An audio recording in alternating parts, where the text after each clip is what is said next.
Mark Pope is a candidate for the open head coaching job at the University of Kentucky, CBS Sports' John Rothstein reported Thursday afternoon. Pope, a former Wildcat player, had been floated as a potential candidate for Kentucky following John Calipari's departure for Arkansas, but Rothstein's report is the first real confirmation that Pope is being considered for the job.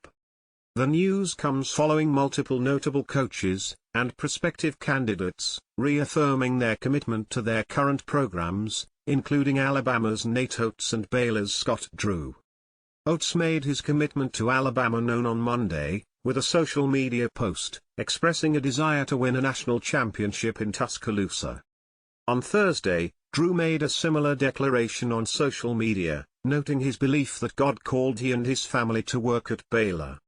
Former Villanova head coach Jay Wright, now a CBS Sports analyst, also made it known that he doesn't have interest in the job, saying on TNT ahead of the national championship game on Monday, "I am so happy doing this.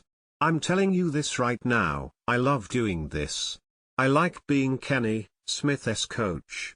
Even though I'm not Charles Barkley's coach yet. I haven't earned that. I haven't earned that yet. But I love being Kenny's coach." Wright added, "The guy that replaces Calipari is going to be in a really difficult position to cover all the areas of college basketball. He's a college basketball genius. What he did in recruiting, and bringing in all those pros, and all those guys that come back to Kentucky, makes that program as strong as ever." Other prospective candidates include Chicago Bulls head coach Billy Donovan, whose team is currently number 9 in the Eastern Conference and slated to play in at least on postseason play-in game next week.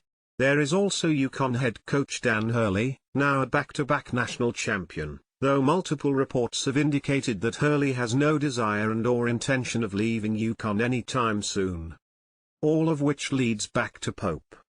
The Cougars head coach was a semi-finalist for the Naismith Men's Coach of the Year award this season, after BYU exceeded all expectations and was a winning program in its first year in the Big 12, ultimately landing a number 6 seed in the NCAA tournament. As a former Wildcat under Rick Pitino, Pope has clear ties to Lexington and the Kentucky program. Pope has gone 110-52 in 5 seasons with the Cougars, since making the move from Utah Valley University, including 23-11 this past season. He is currently under contract at BYU through the 2026-27 season. There has been skepticism about Pope as a candidate, due in large part to a lack of success in the NCAA tournament. In 9 seasons as a Division I head coach, Pope has been to the tournament twice, losing in the first round both times. With notable candidates removing themselves from consideration, though, it would seem Pope has a shot at returning to Kentucky.